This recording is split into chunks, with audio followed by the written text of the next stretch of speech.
जय गुरु जी। शुक्राना गुरु जी महाराज का। सत्संग सुनते हैं जी संगत जी। गुरु जी अक्सर एक आंटी जो थी उनके मन में बहुत होता था कि मैं सेवा करूं सेवा करूं। तो गुरु जी महाराज ने उनको बोला कि जबरदस्ती सेवा मत मांगा करो। बाद में बेशक गुरु महाराज ने उनको कुछ किचन में बर्तन धोने की सेवा दी भी, लेकिन गुरु जी महाराज ने कहा कि नहीं, जबरदस्ती सेवा नहीं मांगो। जो बहुत कष्ट में होता है, ये हमारा अंदाजा है कि जो बहुत कष्ट में होता है तो उसको तुरंत सेवा मिलती है ताकि वो कष्टों से मुक्त हो। एक अंकल ने भी एक बार बोला था कि गुरुजी आप मेरे सपने में नहीं आते, आप मेरे सपने में आया करो।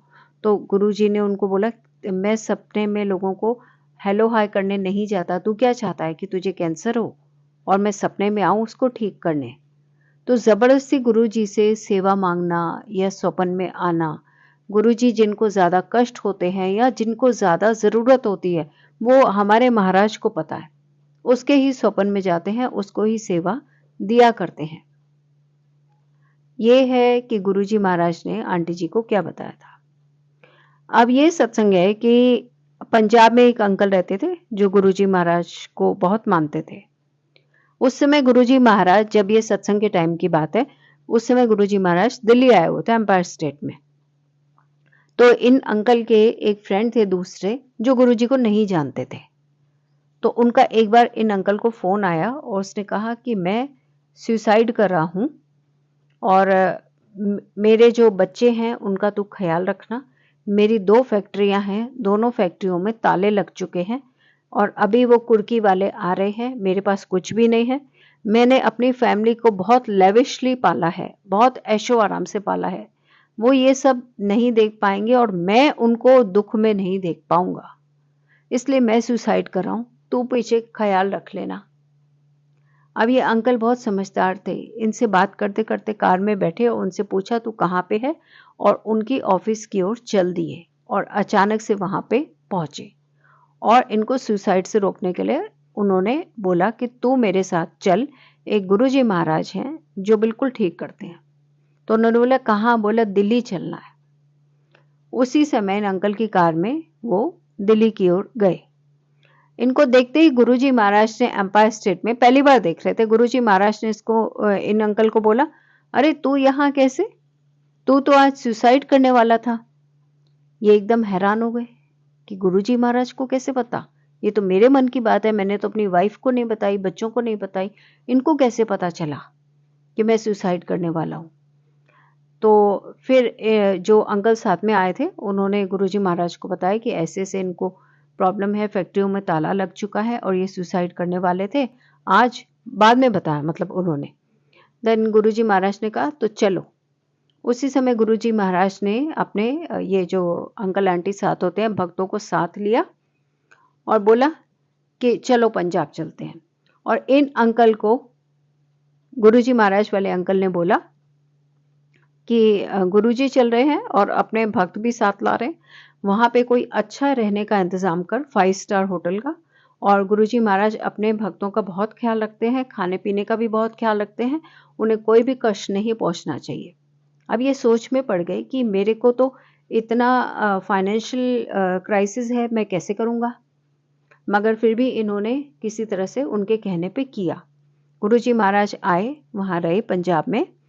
तो एक फैक्ट्री में गए, तो उस फैक्ट्री में जाके गुरुजी ने वहां की थोड़ी सी मिट्टी हाथ में उठाई और ऐसे हाथ में लेके कुछ बोल के छोड़ दिया उस फैक्ट्री में। तो फिर दूसरी फैक्ट्री में अंकल ने कहा कि मेरी एक और फैक्ट्री है, तो दूसरी फैक्ट्री में गए, अपने चरण बाहर निकाले, फैक्ट्री में सिर्फ अपने चरण रखे और वापस गाड़ी में बैठे और बोला चलो चलो देर हो रही है, दिल्ली जाना है। अब ये अंकल जिनकी फैक्ट्री थी वो बड़े निराश हो गए कि इन्होंने तो कुछ बोला भी नहीं, कुछ बताया भी नहीं, उपाय कुछ किया भी नहीं, ऊपर से मेरा इतना खर्चा हो गया। वापस में जब गुरुजी महाराज उन अंकल के साथ, जिनके साथ जो लेकर आए थे इनको, उनके साथ गाड़ी में जा रहे थे, तो ये फैक्ट्री वाले अंकल इनको बार बार फोन करके और बहुत उल्टा सीधा कह रहे थे। तो एक दो बार इन्होंने फोन उठाया, उसके बाद इन्होंने फोन उठाना छोड़ दिया। ये वापसी की तरफ थे, दिल्ली की तरफ। काफी देर हो गई, फोन नहीं आया। फिर काफी देर बाद फोन आया तो उन्होंने फिर से फोन नहीं उठाया। तो गुरुजी ने कहा किसका फोन है, उठा। तो उन्होंने कहा कि नहीं गुरुजी, उन्हीं का फ़ोन है और ऐसे कुछ उल्टा-सीधा बोल रहे हैं कि कुछ किया नहीं एंड ऑल, तो मैं नहीं उठाता। मगर महाराज तो अंतर्यामी है। महाराज ने बोला नहीं, तू फ़ोन उठा। जब फ़ोन उठाया तो वो फैक्ट्री वाले अंकल कहते हैं कि तुम जहाँ हो वहीं रुक जाओ, मैं दर्शन के लिए आऊँगा। ये गुरुजी नहीं है, ये तो साक्षात भगवान है। जो लोग मेरे को पैसे नहीं दे रहे थे, वो सब इनके जाते ही आने के बाद एकदम से उनके एक के बाद एक फ़ोन आने लग गए और सब मुझे पैसे दे गए। और जो मज़दूर मेरे कारखाने में नहीं आ रहे थे, फैक्ट्री में, वो सब भी वापस आ गए और उन्होंने भी काम शुरू कर दिया। अभी तो ये दिल्ली भी नहीं पहुँचे, मेरी दोनों फैक्ट्रियाँ खुल गई हैं। जहाँ हो मैं दर्शन करने आता हूँ। तो उन्होंने गुरुजी महाराज को बताया, तो गुरुजी ने कहा नहीं, उसको बोल एम्पायर स्टेट आए और चल।